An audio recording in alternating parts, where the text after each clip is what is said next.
Le nom de Sukhothai proviendrait du pali Sukha Udaya, l'aube du bonheur, un nom prometteur d'un avenir glorieux. De fait, le royaume de Sukhothai, qui rayonna du XIIIe au XVe siècle, marqua la naissance de la nation thaïlandaise. L'organisation du Sukhothai obéissait à des règles bien définies, basées sur une interprétation suivant laquelle le mont Meru marque le centre de l'univers, flanqué de 4 petites montagnes représentant les continents. Le plan intérieur de la cité reprend le même principe.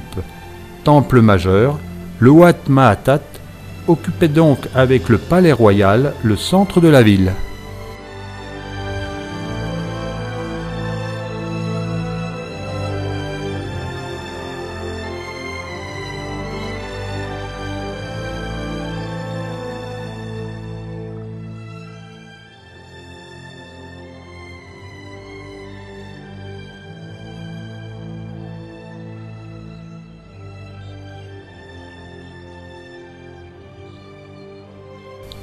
La magie du Sukhothai reste intacte.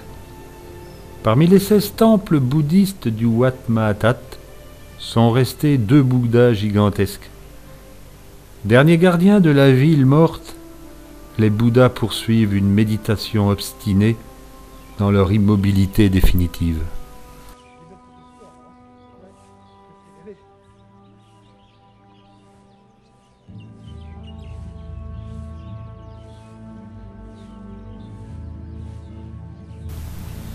Sur une terrasse haute se dressent d'imposantes colonnes en latérite du Wi'am, précédées des ruines d'un autre bâtiment où trône encore un grand Bouddha assis.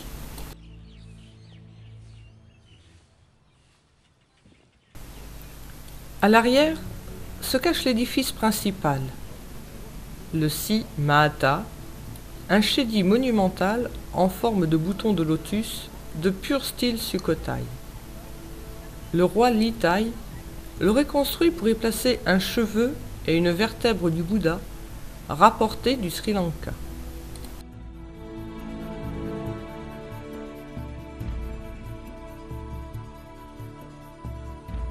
Au-dessus de la double enceinte en briques et latérite du Wat Sisawai jaillissent 3 ravissants prangs encore ornés de leur stuc blanc.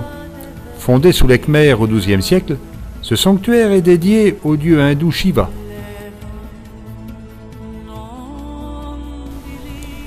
Un chemin longe une pièce d'eau couverte de lotus qui mène au Wat Trapangengoen, le temple du lac d'argent.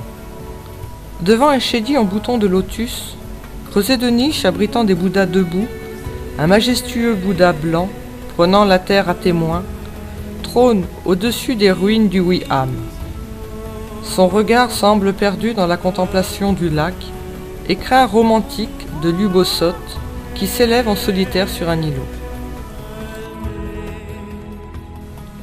Après avoir franchi la passerelle en bois, un gracieux Bouddha marchand, geste symbolisant l'enseignement, semble accueillir le visiteur du Wat Sasri. Les 6 rangées de colonnes du sanctuaire principal encadrent le grand Bouddha en stuc, tandis qu'un ample chedi ferme la perspective avec son dôme en forme de cloche d'influence singalaise.